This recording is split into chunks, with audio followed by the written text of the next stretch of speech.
we always have the idea on why we wanted to start our site, right? There's a void that we're always trying to fill.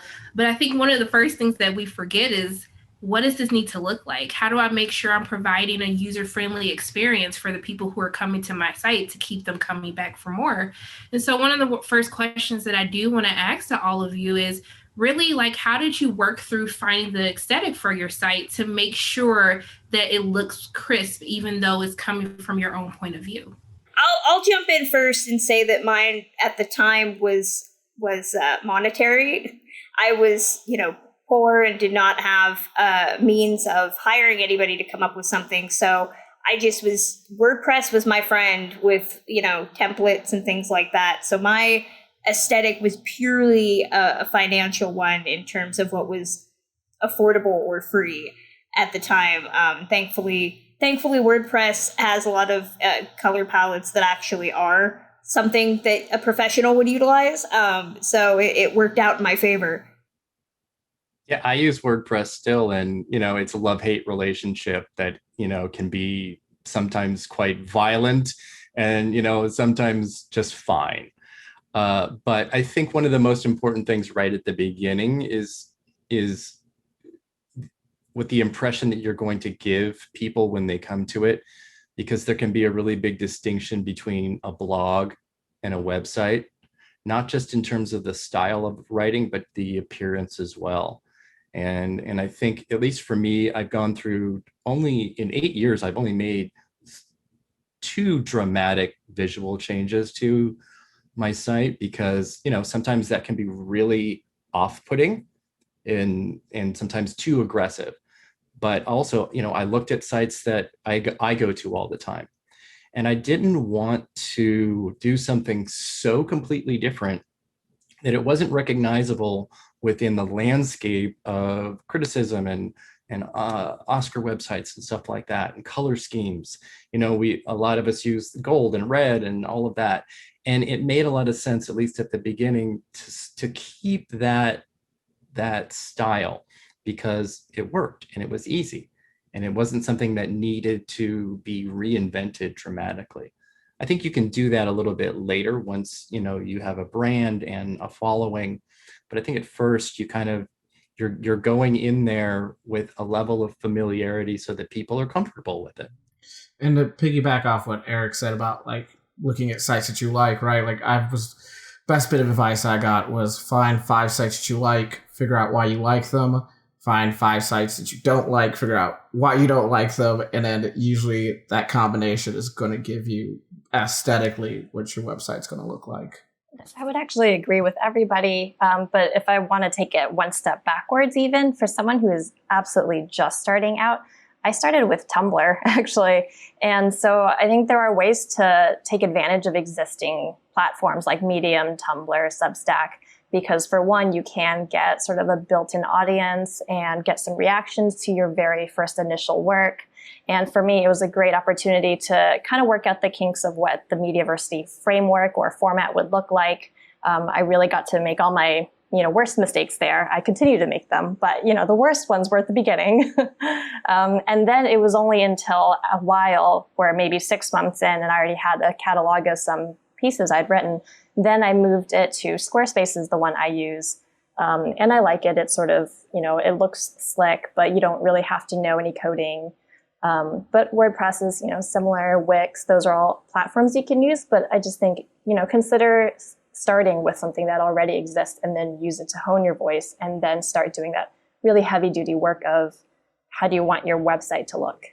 Now is the hardest part, I think, that we all have struggled on, is what is your focus going to be? How did you really go through that process of realizing, what am I going to focus my site on? What void am I actually going to fill? What was that process like for you all? It was really straightforward just in my personal case, because I had just been, I've been a consumer of media for so many years, but it wasn't until, I guess, maybe my early 30s where it was just, I think, like a triple whammy of seeing multiple titles in media where they were getting incredible mainstream reviews, and then I would go and watch it and just feel huge cognitive dissonance between what I saw, what I read, this is amazing. And then I would watch it and just be like triggered by it.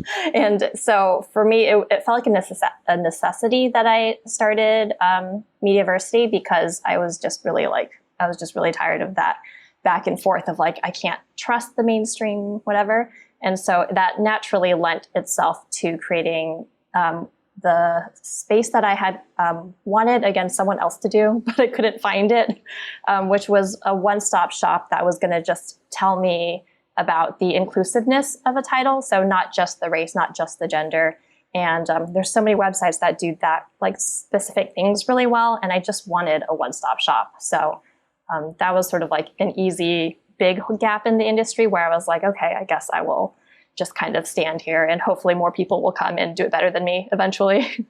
One thing I think we didn't mention in terms of, you know, creating a site and the look of it, even before all of that, and probably the most important part is the name of your site, because that's going to tell people what it is. If it's a little too obscure, you know, some people might not want to investigate further.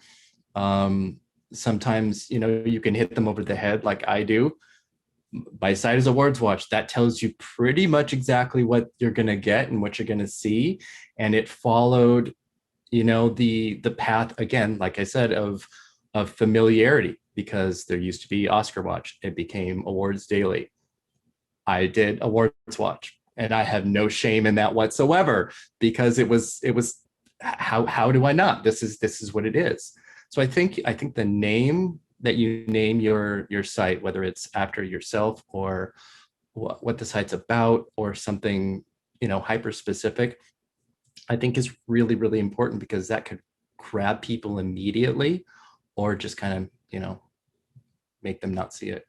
What I would add is that, you know, it goes back to experimentation, right? It's almost like picking a major for college, right? You don't have to know at the beginning, but hopefully through experience you begin to know. I mean, for me, my site began pretty generalist. And then as I was kind of going to film festivals, I was like, well, there's certain films that get all the coverage and there are certain films that don't get that kind of coverage, right? And then let me focus on those films, because I tend to be really interested in those films anyways. And so sometimes you kind of have to like work yourself into your focus, and it's, you know, not having a focus at the very beginning. It's, you know, it's not a death nail, you know. But I mean, I guess the question for me is like, for a lot of people who are trying to come up with this concept, right? And they're trying to figure out what their focus is going to be. A lot of times we're all inspired by someone. There's someone's work who we've already been reading or watching, but we want to put our own little twist or spin to it. And I wanted to ask a few of you, like, was there anyone that you were reading or watching? Lee, I know that you said you used to read other sites that really helped inspire you. Like, I want to model myself after this, but I want to take it a step further. Yeah. So I think all the different culture blogs and sites I had been reading were so incredible at writing and at speaking deeply on different topics. But actually the thing that I was probably more inspired by are things like video game reviews, because they hit on all these different categories of like playability or, you know, like all these different metrics. And so they would find ways to crunch like an overall top line number. And I think it was more this almost data-driven framework that made more sense for me, just to try to apply it to something that was really amorphous, like diversity. I mean, it's such a complicated topic, and I'm a lazy person. I just wanted to look at one review and be like, okay, but is it good or is it super, you know, like bad for people and humans? So I was probably more inspired by video game websites, actually. Eric, how about you? I'm interested to hear your thoughts on this one. Well, okay. All right. So obviously within the landscape of Oscar talk, the two biggest and originals were Gold Derby and Oscar Watch, then Awards Daily. So that's where I grew up essentially. So that's what I followed, and that's what I took from as a jumping off point for myself. So I looked at both of those pretty specifically and for a very, very, very long time to decide, do I have a different voice than this to even say something? Why does this landscape need another voice? Do they need my voice, or is it just me that wants to talk? Which is a little bit of both. So I had to look at what I liked, sort of like to Robert's point earlier about websites. I had to look at what I liked about each of those and what I didn't like and what I wanted to do different.